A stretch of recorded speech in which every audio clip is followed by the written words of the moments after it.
Je vais me mettre comme ça de toute façon. Voilà. Alors, je vais innover un peu aujourd'hui. Je ne vais pas travailler tout seul. J'ai une équipe pour m'aider, pour annoncer le message que le Seigneur a mis sur mon cœur ce matin. Donc, je vais vous poser une question. Noah, tu peux lancer la première diapo.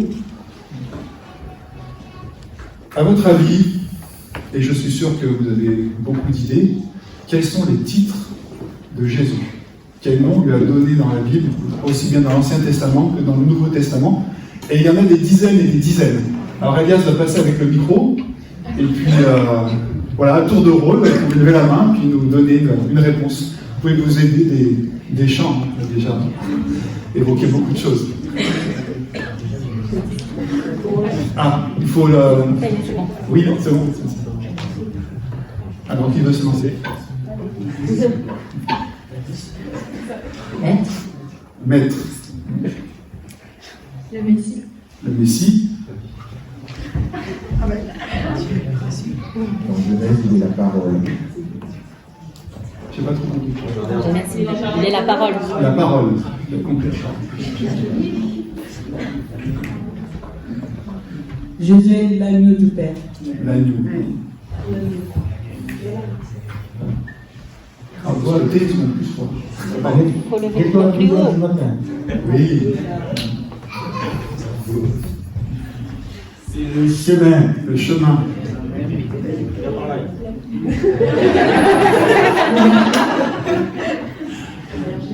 Le berger. Il est majestueux. Le majestueux.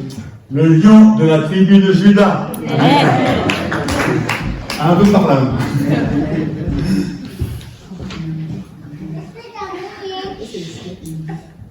Rabouni.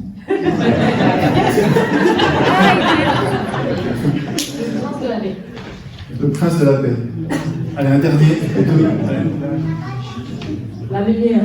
La lumière. Emmanuel. Allez, encore deux. Il y en a plus de 200, hein, je crois, dans la Bible, donc si on les passe tous. Le sauveur. Le sauveur. Le rédempteur. Le rédempteur. Un dernier au fond, parce que les frères lèvent la main depuis tout à l'heure.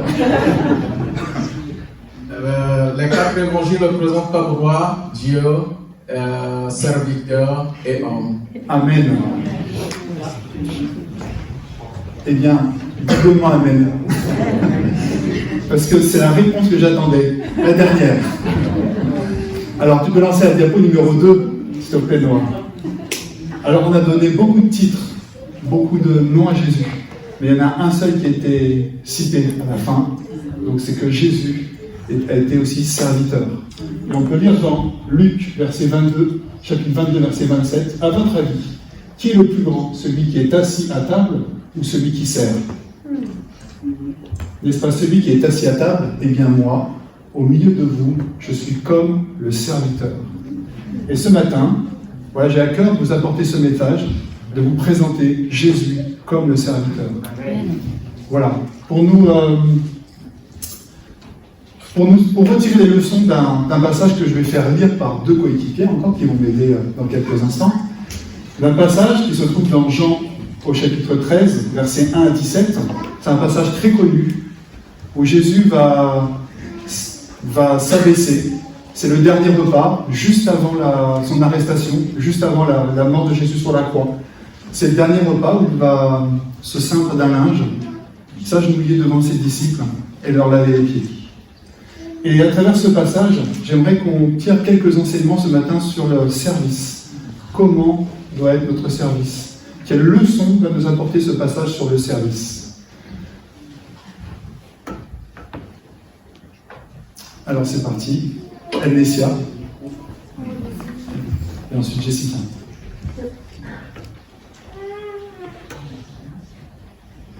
C'était juste avant la fête de la Pâque. Jésus savait que l'heure était venue pour lui de quitter ce monde pour s'en aller auprès de son Père. C'est pourquoi il donna aux saints qu'il aimait et qui étaient dans le monde une marque suprême de son amour pour eux. C'était au cours du repas de la Pâque. Déjà le diable avait semé dans le cœur de Judas, fils de Simon Iscariote. le projet de trahir son maître et de le livrer. Jules savait que le Père avait tout remis entre ses mains, qu'il était venu auprès de Dieu et allait retourner auprès de lui. Il se leva de table.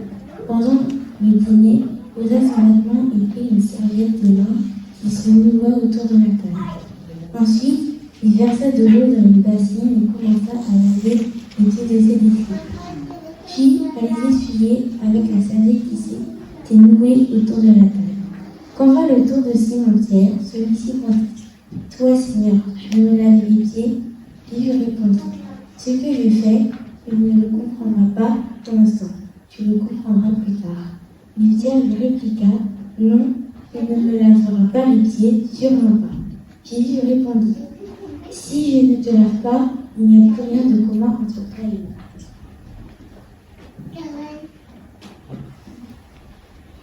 Dans ce cas, lui, dit Simon-Pierre, ne me lave pas seulement les pieds, mais aussi les mains et la tête. Jésus lui dit, celui qui se baigne est entièrement pur. Il lui suffit de se laver les pieds. Or, vous êtes purs, mais pas tous. Jésus, en effet, connaissait celui qui allait le trahir. Voilà pourquoi il avait ajouté, vous n'êtes pas tous purs. Après leur avoir lavé les pieds, il remit son vêtement et se rassit à la table. Alors il leur dit, avez-vous compris ce que je viens de vous faire? Vous m'appelez maître et seigneur, et vous avez raison, car je le suis. Si donc moi, le Seigneur et le Maître, je vous ai lavé les pieds, vous devez vous aussi vous laver les pieds les uns aux autres. Je viens de vous donner un exemple pour qu'à votre tour, vous agissiez comme j'ai agi envers vous. Vraiment, je vous l'assure, un serviteur n'est jamais supérieur à son maître, ni un messager plus grand que celui qui l'envoie. Si vous savez ces choses, vous êtes heureux, à condition de les mettre en pratique. Merci Alicia, merci Jessica pour votre lecture. Alors je vais revenir un petit peu dans le contexte de l'époque, le contexte de ces passages. Donc on se retrouve au tout début du 1er siècle. Et dans l'Antiquité, la majeure partie de la population se déplaçait à pied sur des routes qui étaient poussiéreuses. Et imaginez la chaussure de l'époque, la sandale, pieds nus. Et c'est vrai que quand on arrivait dans une maison, les pieds n'étaient pas toujours très, très propres. Et c'était une loi de l'hospitalité. Quand on arrivait chez quelqu'un, la personne devait vous mettre à disposition une bassine pour pouvoir vous laver les pieds. Et à un moment, dans l'évangile de Luc, Jésus arrive chez un pharisien, Simon, et puis à ce moment-là, il y a une femme qui vient, et puis qui se met à essuyer les pieds de Jésus, et qui vient pleurer sur ses pieds. Et Simon est offusqué, et on fait des remarques à Jésus, et Jésus dit, oui, mais toi, Simon, elle pleure, elle a nettoyé mes pieds avec ses larmes, mais toi, tu ne m'as même pas offert une bassine pour laver mes pieds quand je suis arrivé. C'était vraiment une loi d'hospitalité. Quand un hôte arrivait, et qu'il avait fait beaucoup de chemin pour venir jusqu'à la maison, jusqu'à la réception, jusqu'au repas, eh ben on offrait une bassine d'eau pour laver les pieds. Et c'était une tâche qui était réservée, c'était une tâche qui était humiliante, c'était une tâche qui était abaissante. Les gens qui étaient de même rang n'allaient pas se laver les pieds, jamais. C'était une tâche qui était réservée aux derniers des domestiques. Souvent dans les maisons, il y avait une hiérarchie domestique, il y avait le chef et puis les domestiques un peu moins importants. Et cette tâche-là, chez les gens qui avaient des domestiques, elle était réservée aux derniers, à l'esclave, à celui qui était le plus bas dans la hiérarchie des domestiques et des serviteurs de la maison. Et là, on est dans une pièce, et dans cette pièce, il n'y a pas d'esclaves. On a Jésus, et on a ses 12 disciples, uniquement. Qui aurait pu se mettre à genoux, qui aurait pu se ceindre d'un linge, et puis se mettre à laver les pieds des personnes qui étaient là. C'est sûrement pas les disciples. On voit dans les évangiles qu'ils avaient d'autres préoccupations. Si vous vous souvenez, je crois que c'est dans l'évangile de Marc, où Jacques et Jean font une demande à leur mère. Je veux que mes fils, Seigneur, est-ce que mes fils peuvent être assis à ta droite et assis à ta gauche? Donc, ils n'avaient pas du tout dans leur pensée, dans leur cœur, voilà, cet esprit où il faut s'abaisser pour servir, il faut s'abaisser par rapport aux autres.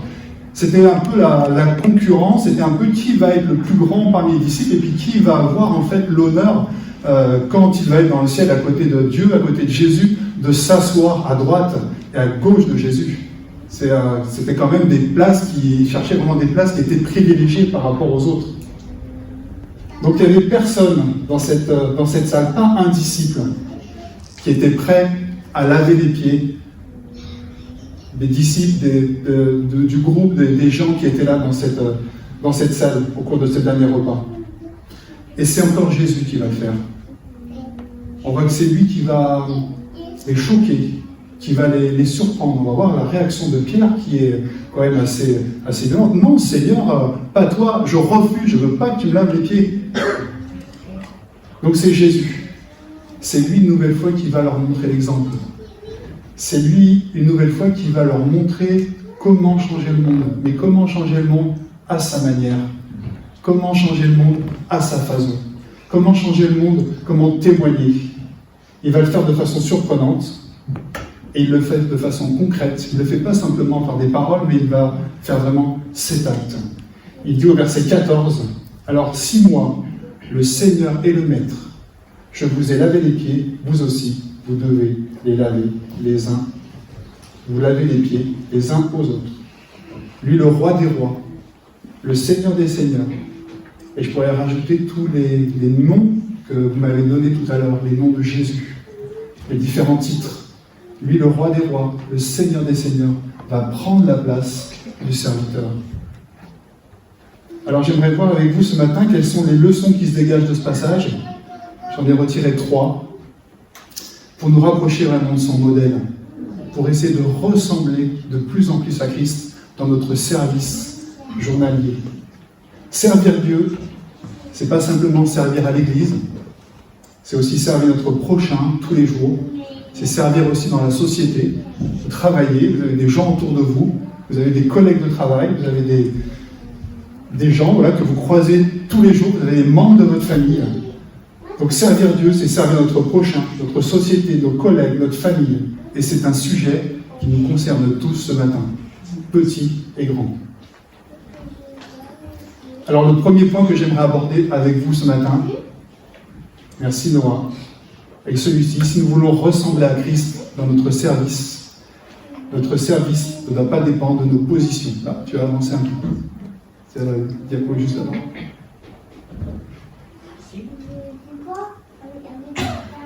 Jésus savait qui il était. Nous pourrons lire dans ce passage, au verset 1, il savait qu'il allait retourner auprès de son Père. Il savait qu'il était le Fils de Dieu. Il savait qu'il était le Créateur, qu'il était le Roi de l'univers. Au verset 3, on peut lire qu'il savait que le Père avait tout remis entre ses mains. Jésus avait tout entre ses mains. Et il dit au verset 13, je ne prends pas les versets dans l'ordre, excusez-moi, vous m'appelez Maître et Seigneur, et vous avez raison, car je le suis. Il savait qu'il était Dieu, il savait qu'il était parfait, il savait qu'il ne devait rien à personne, et pourtant il a choisi de s'humilier lui-même. Il a choisi de s'abaisser. Il a choisi de laver les pieds de ses disciples ici pour encore leur apprendre une nouvelle leçon. Il savait qu'il pouvait être même servi par des anges. Je ne sais pas si vous vous souvenez, mais après la tentation dans le désert, quand Satan l'a laissé tranquille, il est dit que Jésus a été servi par des anges. Et des anges qui sont descendus du ciel et qui ont servi Jésus. Je vous ai dit tout à l'heure que les disciples n'étaient pas prêts à laver les pieds, à se laver les pieds entre eux. Dans Luc 22, il dit qu'ils se disputaient. Ils avaient une vive discussion pour être le plus grand, pour savoir qui était le plus important, qui était le plus aimé, tout ça. Mais Jésus doit prendre la place du serviteur qui est la plus modeste. Je vous ai dit tout à l'heure qu'il va prendre la place du serviteur qui est le dernier dans la hiérarchie. Il nous démontre encore une fois que les valeurs de notre monde et les valeurs du royaume de Dieu ne sont pas les mêmes. Pour monter, il faut s'abaisser. Il y en a qui font de la randonnée, ici, en montagne, tout ça grimpe. Ce passage nous montre que pour monter au sommet, il faut descendre. Alors souvent, vous allez trouver dans beaucoup de livres, beaucoup de littérature, comment atteindre la réussite, comment atteindre le sommet, comment puis-je arriver au sommet de la réussite. Vous allez trouver beaucoup de littérature, mais cherchez des livres où on va vous enseigner comment être plus humble, comment m'abaisser, comment servir les autres. Ça va être un petit peu plus difficile. Le monde dit qu'il faut être servi pour ressentir un sentiment de réussite, de plénitude, d'accomplissement, pour être important. Jésus, dans ce passage, nous dit que nous pouvons éprouver ces sentiments de réussite, de joie, de bonheur, en devenant des serviteurs. Même quand cela va nous demander de nous abaisser. Pas besoin de se placer au-dessus des autres pour être servi, pour être heureux, car notre joie va se trouver ailleurs. Notre joie va se trouver dans notre service pour le Seigneur Jésus. Chaque fois que nous allons accomplir sa volonté. Oui, servir les autres n'est pas une corvée, mais c'est une joie. Au verset 17, il dit « Maintenant que vous savez tout cela, vous êtes heureux si vous le faites. » On n'est jamais trop grand, on n'est jamais trop important, on n'est jamais trop influent, on n'est jamais trop pour servir. On ne peut pas se dire, c'est pas à moi de faire ceci, c'est pas à moi de faire cela, c'est aux autres de le faire. Mais quand le Seigneur nous demande de faire quelque chose, il faut être prêt à le faire. Il faut être prêt à le faire pour lui. Jésus veut nous encourager dans ce passage à nous servir mutuellement. Nous devons être d'autant plus déterminés à servir que l'on occupe une responsabilité. Si je suis ancien, si je suis responsable d'un groupe, si je suis pasteur dans une église, ce n'est pas pour me mettre au-dessus. La Bible dit, elle parle des ministères. Vous savez ce que ça veut dire, ministère, ministre? Ça veut dire serviteur. Alors des fois, on est content d'être ministre, oui, on est important, on va avoir des responsabilités, on va avoir des honneurs et tout, mais dans la Bible, ministre veut dire serviteur. C'est une fonction de service, d'aide, de serviteur. La question que j'aimerais vous poser ce matin, c'est comment vais-je pouvoir servir mes enfants, mon mari, ma femme, mes frères, mes sœurs, mes collègues de travail, le groupe de jeunes qui a été placé sous ma responsabilité. Comment je vais pouvoir servir toutes les personnes que le Seigneur a mis auprès de moi. Dans cette première partie, je vous ai dit que Jésus voulait nous montrer que le service ne dépendait pas de la position. Si on revoit l'image noire, toujours là. Voilà, donc on voit Jésus. Donc on se dit, normalement, les rois, les grands de ce monde, ils seraient assis à la place de Pierre à ce moment-là. Et donc ça serait un apôtre qui serait plutôt en train de lui laver les pieds. Mais là, Jésus nous montre que voilà, il s'est abaissé. Il a accepté cette place. Il a voulu nous montrer le modèle du serviteur. Et donc le service ne dépend pas de la position, parce qu'il était le roi des rois. Il était le Seigneur des seigneurs. Il était le Fils de Dieu. Il était Dieu tout-puissant. Il était le Créateur. On a dit tout à l'heure, on a donné des noms, on a donné des titres, et pourtant il le savait tout ça. Mais malgré tout ça, il a accepté de s'abaisser.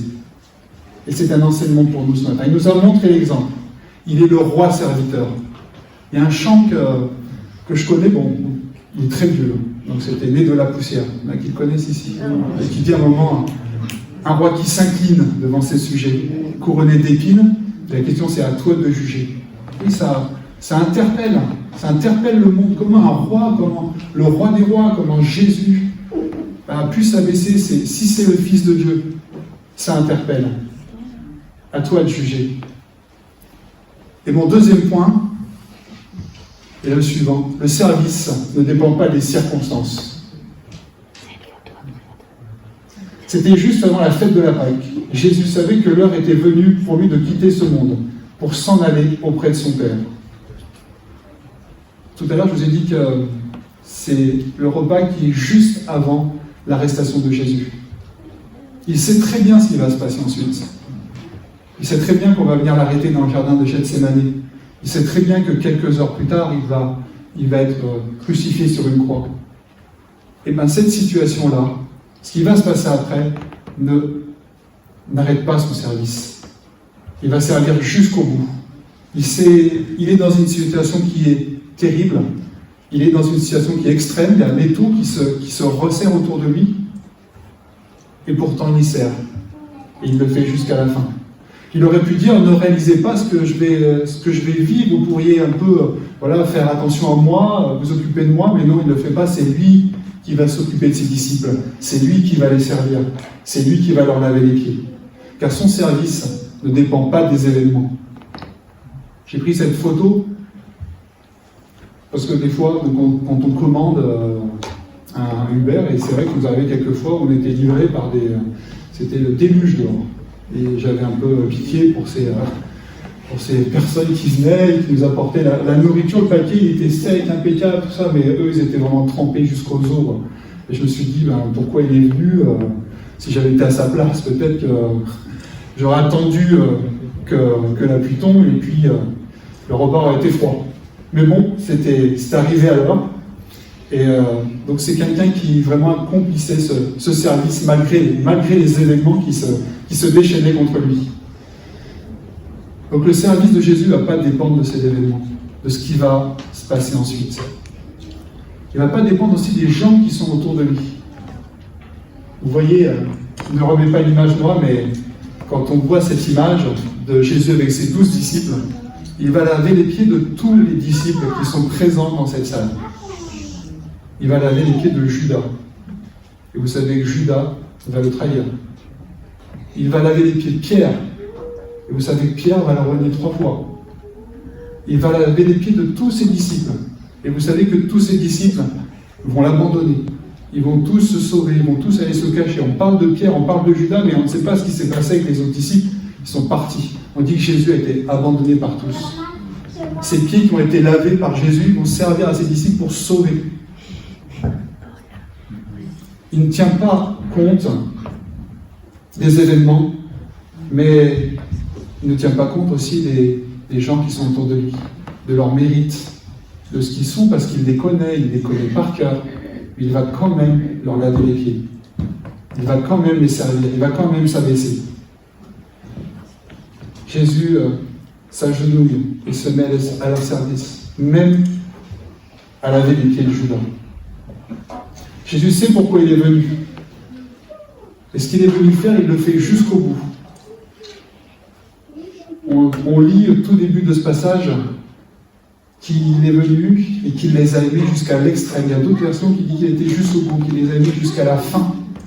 Rien ne l'a perturbé. Christ n'a pas rejeté ses disciples, qu'ils aient été dignes ou non.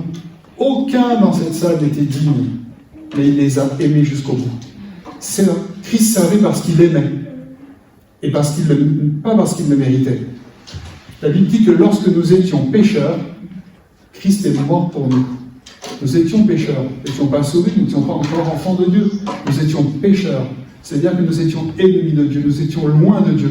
Mais Christ est mort pour nous, parce qu'il nous a aimés le premier. Le moteur du service de Jésus, c'est l'amour. C'est pourquoi il donna aux siens qu'il aimait et qui étaient dans le monde une marque suprême de son amour pour eux. Le moteur du service de Jésus, c'est l'amour. Et ça doit être aussi vraiment le moteur de notre service. Ça doit être l'essence de notre service qu'on met à l'intérieur. L'amour de Dieu. Je pense à autre exemple dans l'Ancien Testament. La petite servante de Naaman. Vous connaissez cette histoire? C'est une petite servante qui a été enlevée. Je pense que ses parents ont été tués ou alors elle a été séparée de sa famille. Et puis elle vit chez un général syrien qui a atteint une maladie qui a la lèpre. Et c'est incurable à l'époque, elle ne sait pas comment se soigner. Et cette petite fille qui aurait pu nourrir de la rancœur, qui aurait pu détester ses nouveaux maîtres, parce qu'elle était en fait une esclave dans cette maison, elle a décidé de parler à son maître et de lui dire, voilà, il y a un prophète en Israël qui peut te guérir. Elle aurait pu se taire, elle aurait pu dire, non, tant mieux pour lui, il ne le mérite pas, et puis tout ce qu'il m'a fait, eh bien, c'est normal, je me tairai. Ben non, elle lui a donné ce renseignement. Et Naaman a pu être guéri par la suite. Donc cette petite fille, cette petite servante, la petite servante de Naaman, le moteur ici, c'est l'amour que le Seigneur avait placé dans son cœur d'enfant, son cœur de petite fille, elle l'a utilisé pour aider et faire du bien à quelqu'un qui lui fait du mal. Nous sommes appelés à servir en toutes circonstances. C'est vrai que notre vie n'est pas sans difficulté, mais le Seigneur peut se servir de nous dans toutes les situations. Il peut se servir de nous quand tout va bien, mais il peut se servir de nous, il veut se servir de nous même quand c'est plus difficile. Il ne faut pas dire si ma situation s'améliorait, je deviendrais un meilleur serviteur. Si je pouvais régler mes soucis, je pourrais me soucier davantage des autres. Non. Non seulement Jésus a servi lors des événements les plus difficiles, les plus tragiques de sa vie, mais aussi il a servi les gens qui ne méritaient pas d'être servis. Alors la question que j'aimerais aussi vous poser ce matin, c'est qui êtes-vous disposé à servir? À qui êtes-vous disposé à faire du bien? Est-ce que c'est quelqu'un que vous voulez impressionner? Est-ce que c'est par intérêt? Je vais servir parce que voilà, je peux gagner quelque chose. Êtes-vous prêt à servir une personne peut-être que vous ne connaissez pas, que vous allez croiser une seule fois dans votre vie, puis vous n'êtes pas du tout prêt, non, j'avais pas du tout prévu ça, c'est bien, et puis là, hop, je dois servir. Ou alors je vais me dire, bon, quelqu'un va l'aider, elle va avoir une famille, elle va avoir des amis, tout ça. Mais est-ce que je suis prêt à servir à ce moment-là? Voilà, tout de suite. Est-ce que je suis prêt à servir ceux qui sont difficiles à vivre? Ou est-ce que je vais utiliser des excuses en disant, de toute façon, je ne crois pas que cette personne la mérite. Et puis si je la sers, si je l'aide, si je fais quelque chose pour elle, je sais qu'elle ne l'appréciera pas. Il faut se demander, qu'est-ce que je peux apporter aux personnes que tu as placées à côté de moi, Seigneur?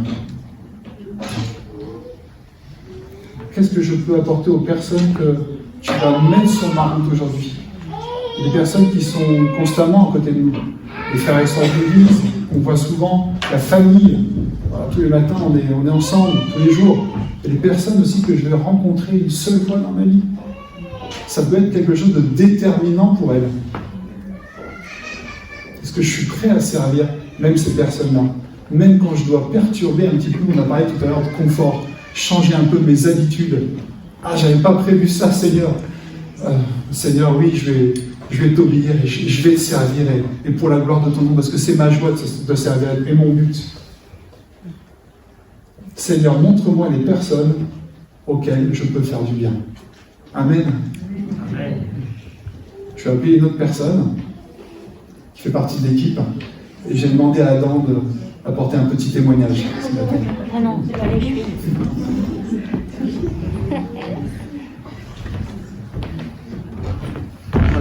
Juste un... Ouais, il est allumé. Il est allumé.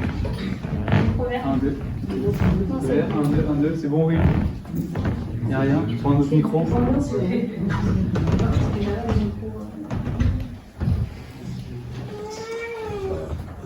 1, 2, ok.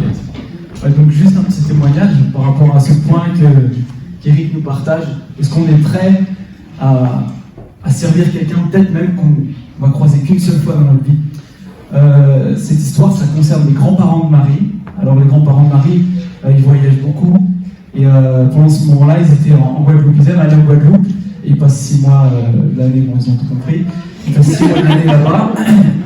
Et en fait, tous les matins, ils sont là, ils disent « Seigneur, utilise-moi aujourd'hui. Seigneur, qu'est-ce que tu veux que je fasse, mon Dieu? Qu'est-ce que tu veux que je serve ?» Et ils nous ont raconté ce témoignage. Une fois, donc ils font cette prière, et puis tous les jours, dans la plage, forcément. Donc ils étaient un jour sur cette plage. Et il pleuvait un petit peu, un peu comme l'image en face là. Il pleuvait un petit peu, ils disaient bon, on rentre, on reste à la plage ou quoi. Et puis il dit Seigneur, qu'est-ce qu'on fait? Et puis le Seigneur, il leur répond, il leur dit mais restez là. Restez là encore. Donc il reste là. Il reste sur la plage, et puis la pluie s'arrête, et puis il continue à se baigner, tout ça. Et puis le grand-père de Marie, il voit au loin un monsieur, et avec son fils, et ce monsieur il est en fauteuil roulant. Ce monsieur il est en fauteuil roulant, et il y a son fils qui vient, qui le prend, qui l'emmène dans l'eau pour se rafraîchir un petit peu, puis ensuite qui le remet dans son fauteuil. Et il fait ça en fait toutes les 30 minutes, 45 minutes. Et puis le grand-père de Marie se balade sur la plage et il commence à discuter en fait avec le jeune homme. Ah d'accord, enfin il discute quoi tout simplement. Et il dit alors comment ça se fait que tu es en fauteuil roulant, tout ça. Et en fait ce monsieur est en fauteuil roulant parce qu'il y a une opération qui s'est mal passée. Les chirurgiens ont fait une erreur et le monsieur a perdu l'usage de ses jambes pour toujours. En fauteuil roulant. Et puis son grand-père il commence à lui parler tout simplement de Jésus. Il dit bah écoutez moi je connais Jésus, le Dieu en qui je crois, est capable de guérir. Et il a eu cette audace, cette intentionnalité de dire est-ce que je peux prier pour vous? Alors monsieur, tu vas. Fais-toi plaisir, monsieur. Je t'en prie. Et son grand-père, il prie pour le monsieur se lève. Totalement guéri. Même le monsieur, il n'a pas compris ce qui se passait. Guéri. Son fils, il était là, il disait, ne comprenait pas ce qui se passe. Ils sont vite courus aller chercher toute la famille. Toute la famille s'est convertie, le dimanche, ils étaient à l'église. Et son grand-père a dit, maintenant, tu vas venir avec moi. Et tu vas les pardonner à ceux qui t'ont fait du mal. Parce que dans son cœur, il a une rancœur, et s'est dit, si je suis dans cette situation-là, c'est à cause des autres, c'est à cause des médecins qui m'ont appelé, c'est à cause de... Mais non.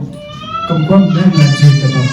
Et si son grand-père, il n'avait jamais parlé ici, il n'avait jamais dit, écoute, je peux prier pour toi, maintenant, ce monsieur, il ne l'a jamais revu, le truc. Il ne l'a jamais revu. Et pourtant, voilà.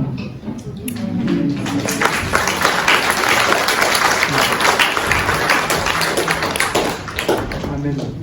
Voilà, quand on est prêt à servir en tout temps. C'est bientôt les vacances, hein, donc pensez, c'est bien de servir de vie. Ben, c'est les grands-parents de Marie, ça pourrait être les missionnaires dont je vais parler maintenant. 2 missionnaires, c'est un tout petit exemple. Pour vous dire que quand vous servez, vous ne devez jamais être découragé quand ça passe inaperçu. Ce qui s'est passé sur cette plage, c'est quelque chose d'extraordinaire. Hein. On ne le voit pas tous les jours, hein. C'est un miracle. Et puis, j'ai lu quelque part un couple de missionnaires qui avait passé 60 ans en mission dans un pays. Et puis ils reviennent un jour, ils reviennent à l'aéroport, et puis en même temps, il y avait une foule immense. Et puis, on vient nous accueillir, c'est génial. Et en fait, non, ce n'était pas pour eux. Il y avait un sportif qui arrivait en même temps, et ils étaient tous là, en train de l'applaudir, tout ça. Puis ce couple de missionnaires qui avait passé 60 ans à servir le Seigneur, ils étaient là, dans l'aéroport, tout seuls. Et puis, le mari disait, c'est pas juste, Seigneur.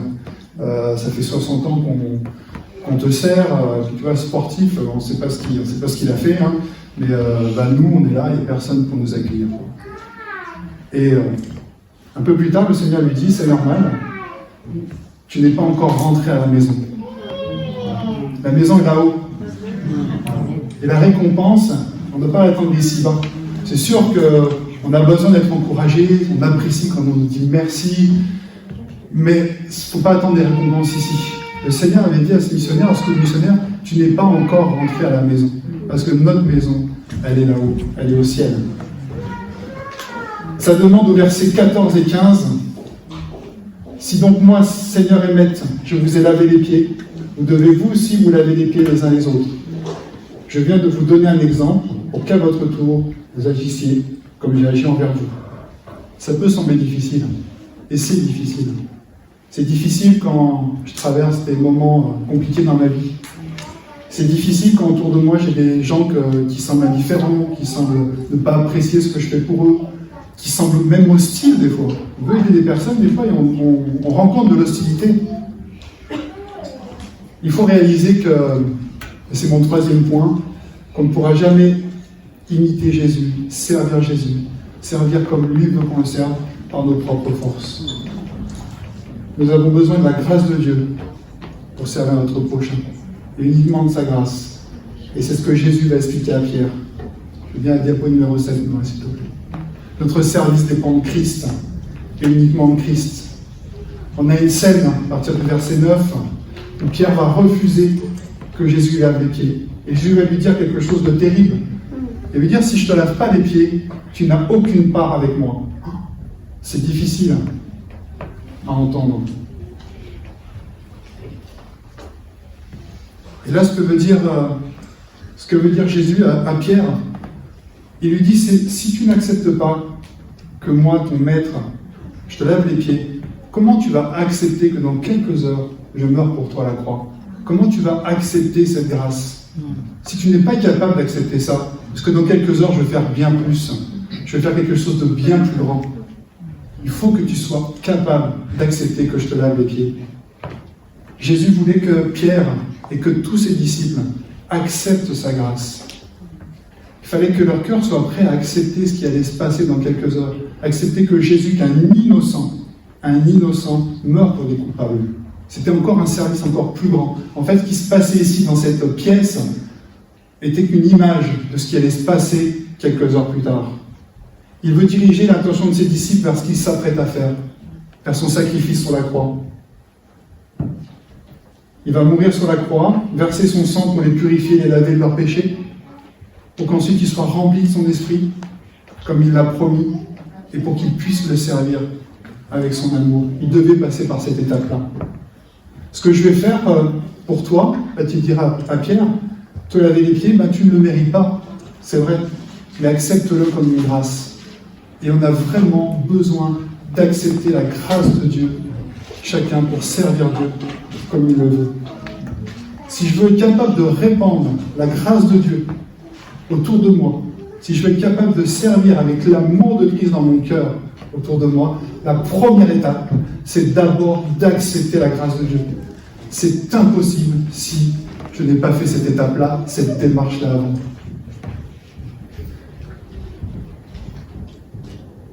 Il y a quelque chose de merveilleux dans ce passage quand on imagine que c'est Jean qui a écrit ce texte. C'est lui qui demandait à Jésus d'être assis à droite ou à gauche de Jésus au ciel. Et c'est lui le seul des 4 évangiles où il va mentionner en fait ce passage où Jésus lave les pieds. C'est lui qui va nous parler de l'humilité. C'est lui qui voulait s'élever, qui voulait avoir une place au-dessus des autres et qui va nous donner cet enseignement de Jésus. On voit ce que la grâce a accompli dans le cœur de Jean. On voit cette transformation. Lui qui voulait s'élever, il était prêt ensuite à s'abaisser pour servir Jésus et pas à revendiquer une place, quelle qu'elle soit, importante dans le ciel. Et même Pierre qui refusait que Jésus lui lave les pieds, a dit dans son premier épître, Dieu fait grâce aux humbles, mais il résiste aux orgueilleux. Quelle transformation! Parce que les disciples ont accepté que Jésus leur lave les pieds, ont accepté que Jésus meurt pour eux sur la croix, ont accepté son sacrifice. Et quand le Saint-Esprit est venu dans leur cœur, les a changés, les a transformés, ce n'étaient plus les mêmes hommes. Mais au début, la première chose qu'ils ont dû faire, c'est d'accepter la grâce de Dieu dans leur vie. Nous devons compter sur sa grâce chaque jour. Nous devons l'appliquer à nos vies quotidiennes, tous les jours. Chaque fois que j'ai servi, pour un intérêt ou pour une reconnaissance, chaque fois que j'ai accompli un service minimum, j'ai eu du mal un peu à renoncer, mais quand le service me demandait du temps, quand le service me demandait de l'énergie, quand le service me demandait de sortir un peu de mon confort, quand le service me demande d'investir même financièrement, j'ai un peu de mal. Quand j'hésite, Seigneur, pardon, quand j'hésite à sortir de mon confort, l'œuvre de Jésus est là, son sacrifice sur la croix, pour nous purifier, pour nous laver. Il nous pardonne. Et son Saint-Esprit en nous nous donne la force de nous relever et de le servir à nouveau, comme il le veut. Jésus vient purifier mon service, vient purifier nos services, pour que nos services ressemblent de plus en plus au tien, Seigneur. Seigneur, j'ai vraiment besoin de ta grâce chaque jour. En conclusion, j'allais vous dire que les bénédictions abondent quand nos connaissances et nos actions se recoupent. Il le dit dans le verset 17, je crois, que si, maintenant vous savez cela, vous êtes heureux si vous le mettez en pratique.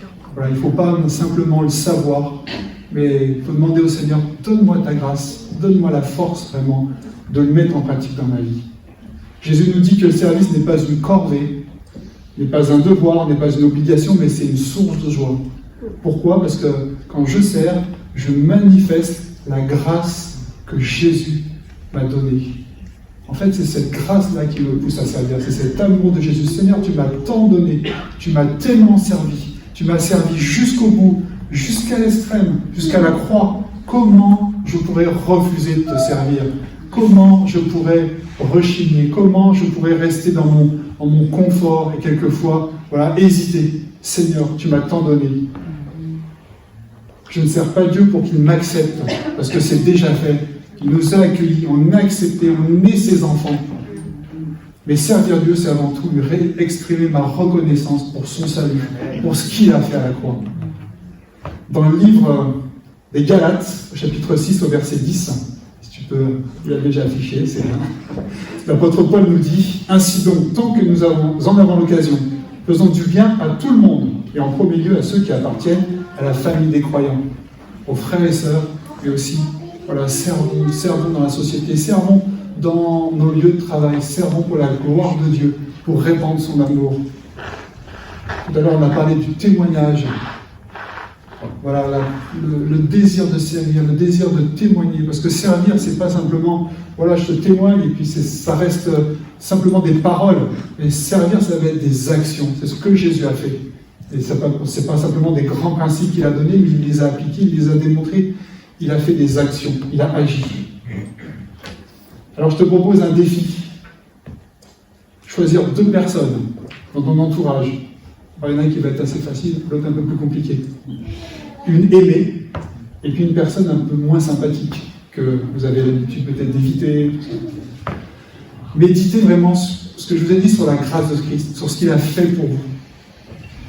Et réfléchissez à la manière dont vous pourriez mettre au service de ces personnes pendant les prochains mois, avec la grâce de Dieu. Alors ne pensez pas, moi je n'ai rien à offrir, je ne sais pas quoi apporter, je n'ai pas de don, je n'ai pas de talent particulier. Et le Seigneur te dit ce matin qu'en t'accordant le salut, c'est écrit dans Éphésiens, il a préparé des œuvres d'avance. Voilà. La rencontre des grands-parents d'Adam, le Seigneur, ce n'était pas un hasard. Il l'avait préparé. Il a préparé toutes les rencontres, il a préparé déjà toutes les personnes que vous allez rencontrer pour pouvoir servir. Il a préparé les cœurs. Et souvent, c'est nous qui hésitons. Et souvent, j'ai été repris par Dieu parce que j'ai hésité et je me suis lancé, mais toujours dans l'hésitation. Et j'ai vu qu'en fait, quand je me suis lancé, j'ai osé dire à une personne, je vais prier pour toi, Jésus t'aime. Et bien, la personne accueillait... c'est comme si la personne attendait cette parole et qu'est-ce qui nous retient, qu'est-ce qui nous arrête pour servir Dieu? On a tous quelque chose à offrir. Beaucoup de personnes ont besoin de ce que vous avez. Un sourire, des encouragements, une écoute. Il n'y a pas de service insignifiant. Même ramasser les petites coupelles de la Sainte Seine. Petite parenthèse pour les teens. Dans la Bible, il dit que même pour un verre d'eau, qu'est-ce que c'est qu'un verre d'eau? En Matthieu, vous allez donner un verre d'eau à une personne. Quand vous le faites pour Jésus et par amour et avec l'amour de Jésus, eh bien ce service a une valeur inestimable et recevra une récompense dans les cieux. C'est un verre d'eau. Qu'est-ce que c'est que donner un verre d'eau? C'est pas compliqué, mais c'est pour vous montrer, pour vous dire que même le service le plus insignifiant, qui ne nous paraît pas important, a une grande valeur pour Dieu, pour le Seigneur. Tous les jours, je dois me poser la question, quel est le service que Dieu a préparé pour moi? Visiter un malade, rendre un témoignage, une parole de réconfort, passer un moment dans la prière. Peut-être que je vais devoir passer un moment dans la prière avec quelqu'un, puis je vais rentrer un peu plus tard chez moi, parce que le Seigneur m'a demandé.